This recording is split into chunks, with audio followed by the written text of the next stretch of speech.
자연과 휴식이 있어 머물고 싶은 곳. 세진 민물장어.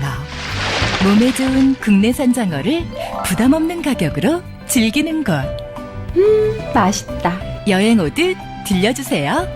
안녕 IC에서 신대리 삼거리 지나 막현리. 세진 민물장어.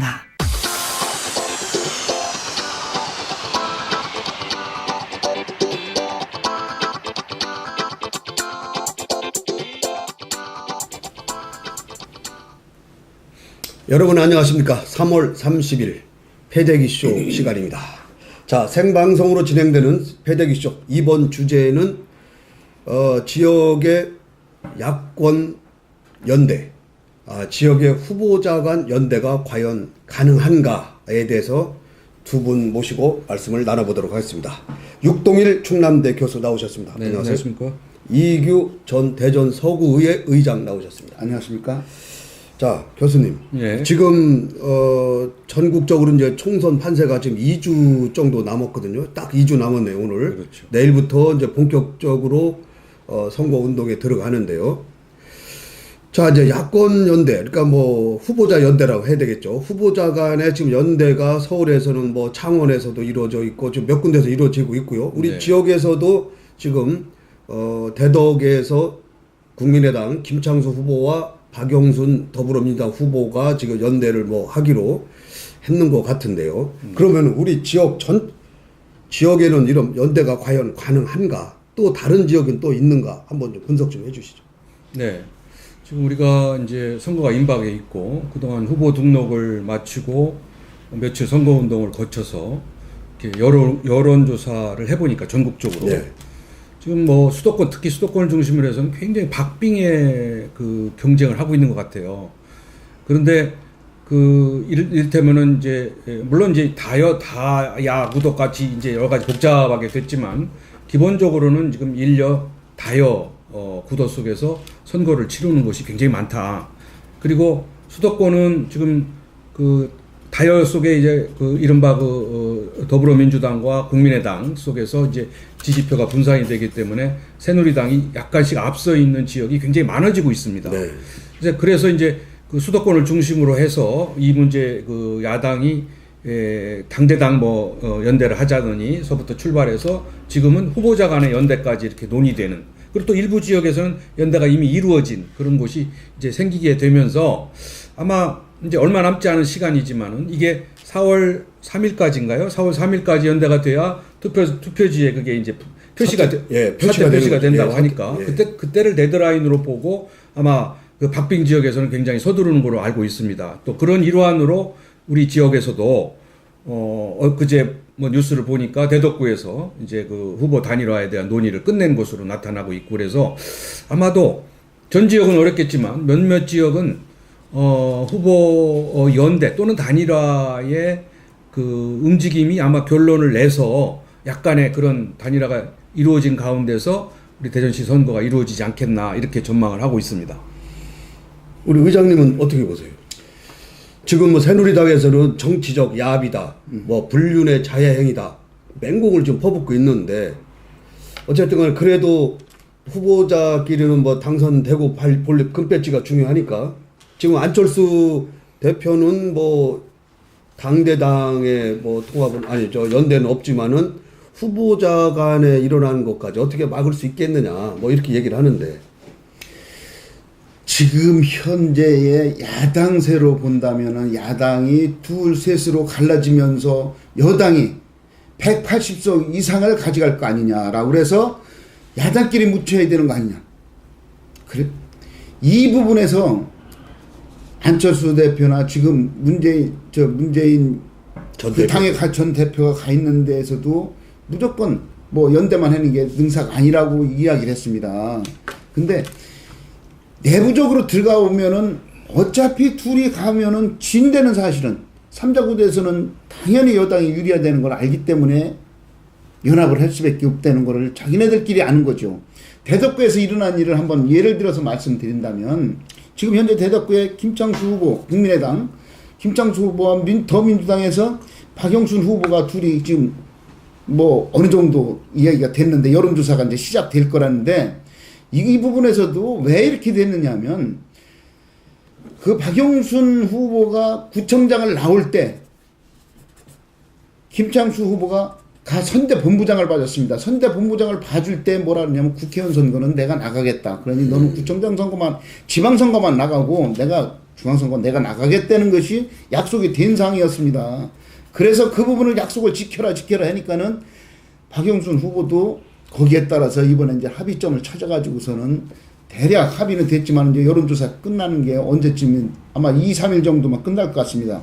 그런 행위인데 지금 거기서만 되는 게 아니라 지금 다른 부분에서도 또 동구에서도 약간 그 야합이 일어나는 거 아니냐 하고선 지금 나오는데 새누리당에서는 말씀하신 대로 뭐 불륜의 자해 행위라고 아주 그냥 꼬집어 이야기를 하고 있죠. 근데 어쩔 수 없이 당선이 되려면 야합을 할 수밖에 없는 상황이 지금 현재 들어가는 구도라고 저는 보고 있습니다. 구도다. 이 사실은 그 이론적으로 보면 또는 어떤 정치 발전적인 정당 발전적인 측면에서 보면 대단히 후진적인 행태죠. 그러니까 말하자면은 우리 국민의당이 왜 생겼습니까? 기존 여야 정당 가지고는 정치 발전이 정당 발전이 안 된다. 개혁을 위해서 제3당이 필요하다라고 해서 이제 제3당이 어거지로 만들어진 거거든요. 졸속으로.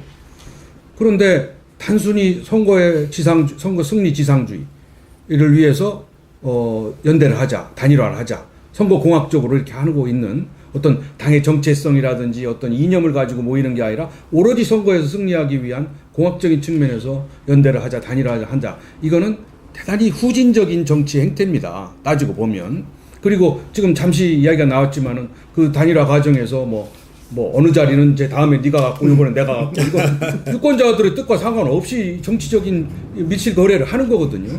꼭 그 뜻대로 되는 건 아니다 하더라도 그래서 이런 논의를 한다는 자체 또 선거 승리를 위해서 서로 정체성이 다른 정당끼리 어떻게 보면 야합을 해서 선거에 나간다는 거 이거는 정치 선진국에서는 있을 수 없는 일이지요. 그러나 우리나라 정치 현실을 또 부정할 수는 없기 때문에 그런 일이 일어나고 있고 또 여당은 여당대로 거대 여당으로서의 이제 견제 심리가 작동하는 그런 측면에서 보면은 어쩔 수 없는 우리 정치 현실이고 우리의 정치 현 주소입니다. 이제 그런 현실 정치 측면에서 보면 지금 야당은 다른 방법이 없습니다. 연대 외에는 여당을 이길 방법이 없기 때문에 이제 막판에 이제 그 무기, 그 카드 하나 가지고 이걸 통해서 한번 선거에서 이겨보자 이런 심리가 이제 발동을 해서 아마 이제 작용이 아마 이루어질 겁니다. 그렇기 때문에 앞으로 이제 두고 봐야 알겠지만은 이러한 상황 속에서의 선거 결과가 어떻게 미칠지 우리 유권자들은 이 문제를 어떻게 보고 판단할지 이런 것들이 이제 대단히 궁금해지고 있습니다. 예, 저는요 제 개인적으로 생각해 보면은 이 지금 2번과 3번이 싸우는 거 아닙니까? 지금 호남에서는 아주 뭐 피가 터지도록 2번과 3번이 거기는 싸우고 있고 이쪽 수도권에서만 하자는 거 아닙니까? 수도권이나 뭐 이런 일부 충청권, 저 뭐 강원. 그러면은 지금 밑에서는 호남 사람들은 2번이냐 3번이냐 막 지금 피 튀기는 싸움을 하는데 위에서는 야 너랑 나랑 어떻게 적당히 좀 나눠 먹자 뭐 이런 얘기인데 이 연대라는 것도요. 제가 볼 때는요. 네. 이 지금 더불어민주당 후보가 좀 수도권에서는 많이 우세가 좀 지역이 많아요. 국민의당 일부 빼고는요. 그러면은 예전에 19대 때 그 통진당하고 이 야권 연대를 할 때는요. 17석인가를 주고요. 나머지는 같이 연대를 했습니다. 근데 이번에는 더불어민주당 뭡니까? 그냥 국민의당 너네들은 보통 한 10%대 왔다 갔다 하니까 그냥 사퇴하라 이런 얘기는 지금밖에 안 들리거든요. 그렇죠. 그럼 안철수 대표로서는 3당의 기치를 내걸고 창당을 했을 때는 이게 지금 우리나라에서는 아직 양당 체제에서 해보지 않은 길입니다. 어떻게 보면은 새 정치의 길이라고도 볼 수가 있어요. 근데 어쨌든 간에 이런 그 더불어민주당은 우리로 후보자 연대를 하자는 뜻 아닙니까? 예, 따지고 예, 보면 예, 그렇죠. 예. 그거 완전 독식한다는 얘기인데. 예, 그렇기 때문에 연대가 어렵지 않겠나 이제 이런 이제 이 측면이 있고요. 또 지금 안철수 대표 입장에서 보면 어정쩡해요.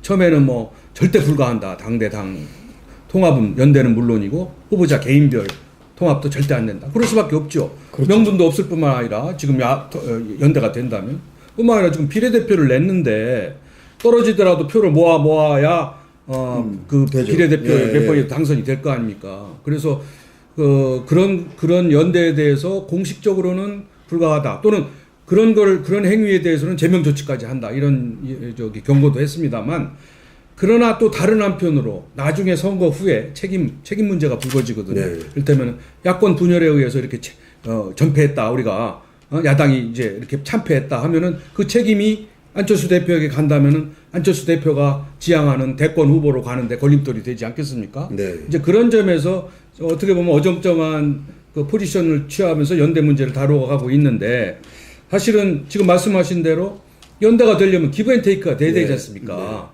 양보할 건 하고 얻을 건 얻어야 되는데 지금 전부 다 네 조사해보니까 너네들이 부족하니까 네가 사퇴하고 우리 쪽으로 단일화를 하자 이런 이제 논리를 가지고 진행되고 있는 이 상황이 과연 어느 정도 성공해낼 수 있을까는 대단히 미지수다 이제 이렇게 보여집니다. 그럼 우리 지역에서는 동구가 아까 말씀을 하셨는데 동구가 이제 이장우 후보가 지금 오늘 충청투데이에 보니까 세게 나왔더라고요. 아주 뭐 독주를 하고 강래구 선병렬하고 그 무소속 후보 셋이 단일화를 한번 해보자라는 지금 물밑 뭐가 오고 가고 있는데 다른 데는 또 혹시 없습니까? 다른 지역은 없지만은 지금 동구 말씀하신 거 동구에도 여론조사를 해본 결과 더민주당과 국민의당이 합쳐해도 새누리당을 못 이기고 있습니다. 합쳐해도 안 됩니다. 그렇다면 이분들이 어떤 지역에서만 무조건 다 지역이 비슷한 지역에 가서 해야지 이게 연합을 했을 때 가능한 거지 이렇게 대덕구도 마찬가지고 동구도 마찬가지고 그분들 야합을 했어도 새누리당을 이기질 못하는 거로 여론조사에 나옵니다. 그렇다면은 그게 무슨 큰 의미가 있겠는가 하는 거고 또 하나는 우리가 양당 체제에서 양당의 불편한 점 특히 국회 선진화법에 대해서 전혀 안 돼가지고 국회에서 여러 가지 법을 통과 못 시키면서 아주 국민들의 짜증났던 부분 때문에 사실 안철수당이 나오면서 한 당이 생겼을 때 거기에 기대를 많이 했었는데 그 기대 많이 한 그 안철수당 국민의당을 갖다가 합친다면 누가 국민들이 그거를 거기에 호응을 많이 하겠는가. 오히려 더 반감만 사고 처음에는 이것이 잘 되는 것 같고 단기적인 건 뭐를 보이는 것 같지만 장기적으로 내부에 들어가보면은요 당의 정체성도 없어지고 이게 다 안 됩니다. 나중에 가서는 대통령 선거 때나 뭐 할 때나 이것을 자기 당 거를 다 긁어먹는 아주 나쁜 상황이 벌어지라고 저는 생각을 하고 있습니다. 근데 우리 정치 문화 아까 말씀한 우리 현실 정치의 수준으로 보면 단일화나 연대가 반드시 1+1이니까 2의 효과가 난다 이건 아닙니다. 왜냐하면 우리 그 유권자의 심리가 지금 대단히 이제 이렇게 격차가 많이 난다. 그러면 유권자들은 대개 투표장에 안 가거든요. 내가 안 가도 뭐 이제 그렇죠. 이게 게임이 끝났다 이렇게 생각하는데 만일 이게 단일화 또는 연대가 돼서 후보 간의 격차가 다소 줄고 승부가 박빙의 승부로 간다 그러면 내 표의 가치를 내 표에 영향을 주려고 투표장에 갑니다. 그렇기 때문에 단순히 1+1, 2의 효과가 아니라 단일화와 연대는 새로운 바람, 새로운 시너지 효과를 가져오기 때문에 우리 지역에서 연대 단일화가 안 이루어지더라도 딴 데서 이루어진 효과가 영향을 미쳐서 전체적인 선거에 영향을 준다는 사실이에요. 그리고 이제 또 우리 지역뿐만 아니라 중앙이나 수도권에서 단일화 연대가 됐을 때 나타나는 그 효과가 우리 지역까지 넘어올 수 있다. 그렇기 때문에 저는 단순히 계산적으로 이렇게 합해도 우리가 안 된다. 이렇게 계산하면 안 되고 이 막판에 부는 연대와 단일화의 이 영향은 상당히 좌우될 소지가 상당히 크다. 그리고 지금 이번 선거에 굉장히 중요한 거는 지금 유권자들이 상당히 지금 정치적인 무관심, 불신이 심하거든요. 뭐 누가 돼도 마찬가지다. 내가 투표를 누가 해도 변화가 없다. 이런 심리가 작용하고 있는 판에 이러한 막판에 부는 이런 뭐 바람, 연대 바람이라든지 어떤 뭐 이런 바람이 투표장에 유권자들을 끌어낼 수 있다는 점이 하나의 변수로 볼 수 있습니다. 예, 지금 이제 유성 을 같은 경우도 또 갑 같은 경우도 그런 얘기가 지금 나오고는 있거든요. 이제 2번, 3번이 좀 어떻게 한번 해보자. 근데 아직은 뭐가 좀 구체적으로 나오는 건 없는데 지금 왜냐면 이제 공천을 늦게 받았기 때문에 지금 국민의당 후보들은 그런 걸 겨를이 없어요. 생각할 2번도 그렇고. 네. 그 유성구 을을 보면은 거기에는 이제 새누리당의 김신호 전 교육감이 공천을 받았고 더민주당에서는 이상민 의원 현 의원이 가지고 있고 국민의당에서는 김학일 국방의원이 사실 그 받아가지고 있는데 김학일 그 국민의당의 후보는 그분이 친노였습니다. 완전히 친노였었는데 그분이 나오면서 그 젊은 층을 다 가지고 나왔어요. 거기에서는. 근데 그렇게 젊은 층을 가지고 나왔을 때 연합을 할 것 같으냐?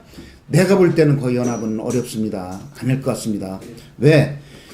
그러니까 연합이 되면은 이상민 후보로 그렇지요. 이제 하자는 거 아닙니까? 그렇죠. 그죠? 하게 되면 거기서 하겠지만은 이미 벌써 거기서 나올 때 아주 엇박자가 나는 거로 이렇게 됐기 때문에 지금 연합하는 거는 좀 어렵게 보지 않나 저는 이렇게 보고 있는데 그 연합의 날짜가 실질적으로 이제는 3일밖에 안 남았어요. 3일, 4일 후에는 이 의미가 큰 의미가 없습니다. 아니 그러면은요 교수님 네. 제가 이거 한번 물어볼게요. 네. 꼭 이제 이번 야권의 그 후보자 단일화만 있는 게 아니고 여권과 야권 후보가 단일화를 이룰 수도 있는 거 아닙니까? 예를 들어서 2번 후보가 강한 후보가 있으면은 다른 후보가 연대를 할 수도 있는 거 아닙니까? 아, 그 선거 공학적으로는 그런데요. 계산적으로는 그런데 이게 정당이라는 건 자기의 정강 정책과 이념이 있고 정체성이 있는 거 아니겠어요? 아니 지금 2번, 3번하고 하는 이유는 뭡니까? 이렇게는 되는데 1번하고 3번하고도 할 수도 있는 거 아닙니까? 그래서 그렇게 되면 이게 정당 정치라고 할 수가 없죠. 그래요? 예. 그리고 이 연대 문제는요. 이게 사안마다 틀려요. 사람마다. 이를테면 어느 지역은 이제 당선 가능성을 생각해서 뭐 양보와 이런 게 돼서 연대가 될 수도 있지만은 또 다른 지역은 아까 얘기대로 어떤 정치적 자리를 놓고 이번에 네가 이거 하고 다음에 이거 네가 이거 하고 해서 어떤 기브앤테이크를 가지고 연대가 될 수도 있고 세 번째는 내가 이번에 떨어져도 나는 다음에 발판을 위해서 나는 이번 선거를 치른다. 내가 지더라도 우리가 생각할 때는 지는데 왜 이렇게 생각할 수 있지만 그 당사자 후보는 나는 이번에 지더라도 깨끗이 아름답게 지고 난 다음을 보겠다는 사람이 있거든요. 나는 그거를 원해요, 저 개인적으로. 네네. 그러니까 아니, 안철수 대표 다르다 이거죠. 안철수 대표도 그걸 원하고 그것 때문에 지금 비례대표제도 5번까지 6번까지도 당선이 될 거라고 생각을 하는데 그런 입장에서 저렇게 연합이 가능한가? 저는 또 그것도 한번 생각해 볼 문제입니다. 네, 자 아무튼 이번 우리 지역의 후보자 간 야권 연대는 지금 뭐 일단 대덕에서 한 곳에서 이루어지고 있지만은 앞으로 며칠 상관에 일어날 수도 있겠다라는 것을 말씀을 드리면서 오늘 두 분과 말씀 여기서 접어야 될 것 같습니다. 두 분 고맙습니다. 네, 감사합니다. 감사합니다.